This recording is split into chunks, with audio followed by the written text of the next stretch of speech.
Folks, I'm going to tell you a little story because I'm a storyteller, and that's what storytellers do. Because this is a dimension of polarity and duality, we can't truly know the self unless we're in relationship. And at all times, we are in relationship. For instance, in this moment, I'm in relationship to nature. So I think the most powerful mirrors we have are our romantic relationships.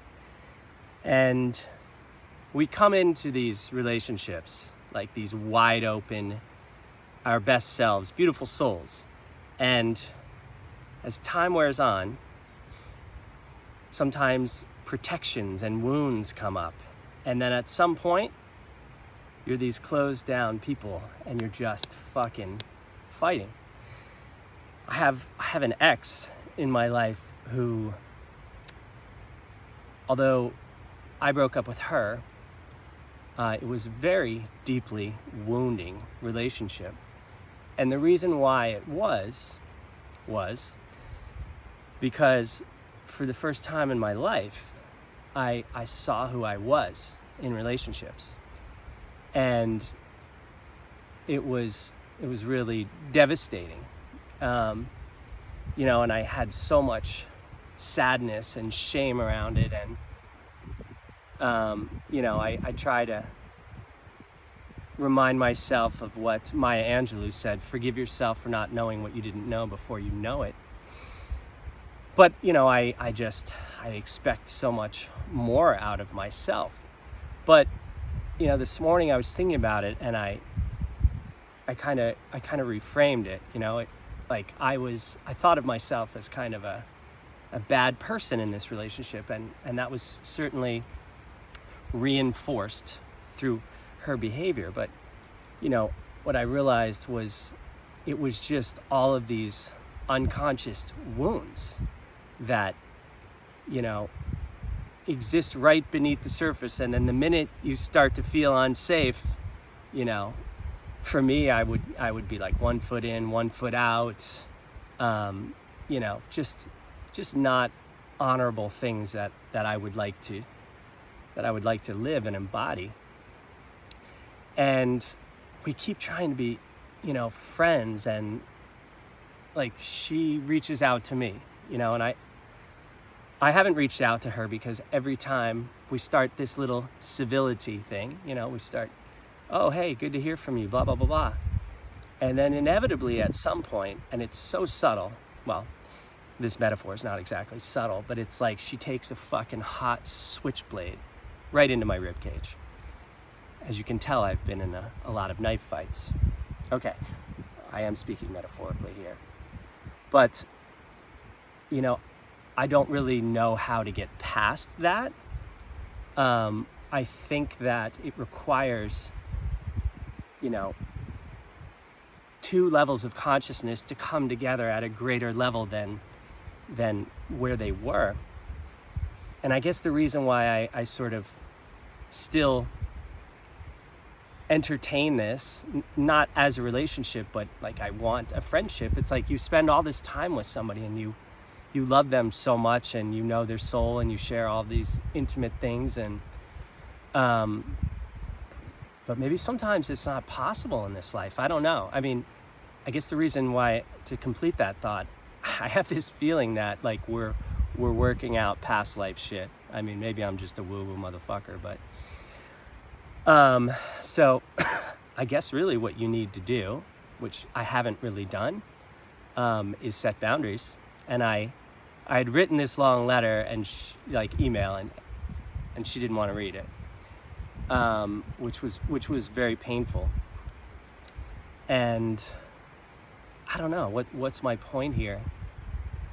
Maybe you just have to let people go out of your life sometimes.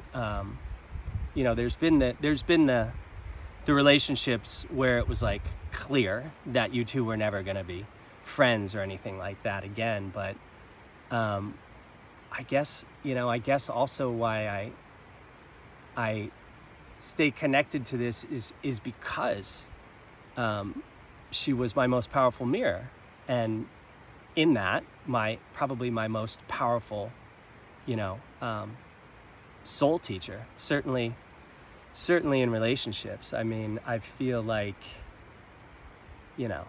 whenever that next one comes, I will be a different person and have a whole new body and toolbox of wisdom, and so I guess the point is really you have to do all the work to uncover those unconscious programs, because I didn't realize, I guess I kind of realized it this morning, that I was just kind of bringing all of this like fear and fight or flight and broken hearts and woundedness to the relationship. And it's all unconscious. And you, like I said, you start out in that beautiful open place, and it's just, you're in the oxytocin dream, which is the love chemical. But, at some point, especially if two people are coming together and they have like this very strong history of fight or flight and not feeling safe. So I hope that this, there's so much more information now on the internet and stuff like that. I hope the younger generation is better at communicating and becoming self-aware of their wounds and everything. I suppose,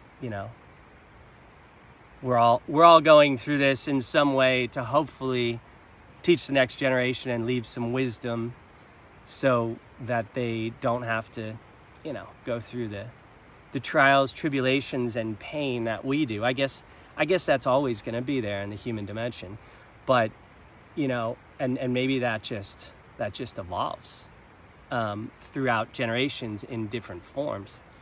But I truly believe that this is this type of work, going real deep in, is the work that can break the bonds of generational trauma.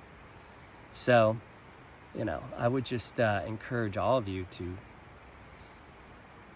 to look very deeply within and identify, who you have been in past relationships, at what point you sort of retracted, and I don't know, realize that you are safe, and you'll live on the other side of the relationship one way or the other. But I just think it's so important, which I didn't understand for the longest time, to create that safety within a relationship. So anyway, that's all I got for you today. I don't even know if I made sense, but what do you guys think? Do you think sometimes you just got to let these relationships go out of your life? Because in some way, it probably is an anchor. Like, this person and I are so connected energetically. We could talk for not a really long time, and then one person will think of the other. It's usually like, and the other, actually, I haven't been reaching out, but she reaches out. I don't know. I'm just jibber-jabbing. That's what I do in the desert. I motherfucking jibber-jab. Because I'm a storyteller, and that's what storytellers do. They fucking jibber-jab.